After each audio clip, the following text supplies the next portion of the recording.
sexual assault, rape, and sexual objectification. These are all nefarious dilemmas that are happening right in our home state of Nebraska to many women. Sexual assault against women is an overwhelming concern that is immoral and unethical.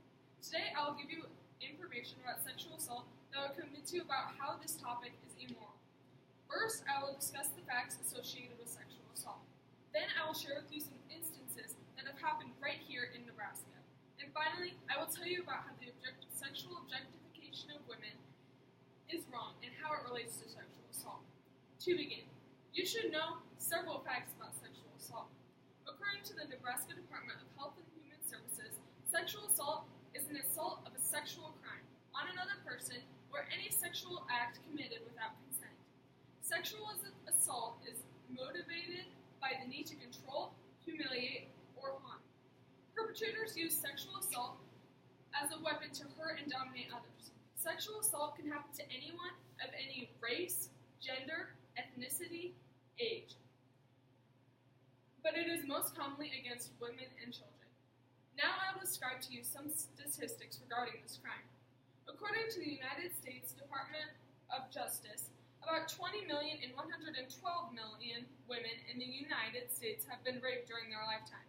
That is 18% of the women population that has been sexually assaulted. Also, in 2006 alone, 300,000 college students that were women were raped.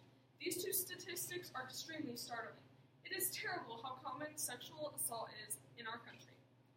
Now that you know the facts about sexual assault, I will open your eyes to how much of this ethical act happens in Nebraska, both now and in the past.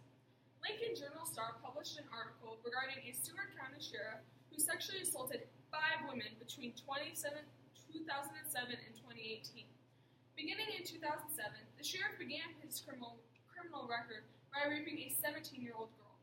2007 was his first instance, and he continued to rape 4 other women until he was caught and brought to justice. His case began on November 1st of 2018 and is still going on today. His punishment is pending. This shows that even the people we are supposed to trust cannot be trusted at all. It is utterly incomprehensible why someone who is supposed to do things for good turns out to hurt others.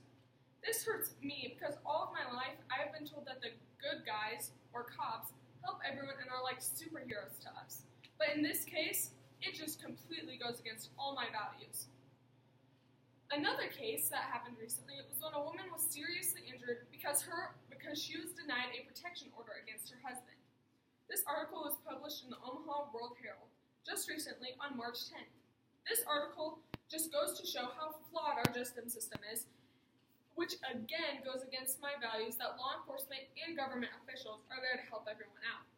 A woman tried to apply for a protection order against her husband because he threatened to choke her, hit her, and even kill himself in front of her because he wanted her to feel like it was all her fault. After the court denied her the protection order, her husband ended up setting fire to their home and severely injuring her and her daughter. They were left with severe third-degree burns. They were then granted a protection order against him, but of course, it was too late. The final story that I will tell you about is from a while ago, and it just shows that this has been going on for a while. It is an article published from Sports Illustrated about Christian Peters. Christian Peters is an ex-Husker football player who sexually harassed and assaulted many women in one night. He would holler at them in the bar and even groped one woman. He moved between 2 bars that night, and after each time he left, the people there called him in. This is yet another example of how our role models can make terrible and immoral decisions. All these cases prove that sexual assault is happening all around us. It isn't just something happening somewhere else across the country. It's happening right here. Finally, after I've told you about the instances in Nebraska and what sexual assault is, I will explain to you sexual objectification and what it is.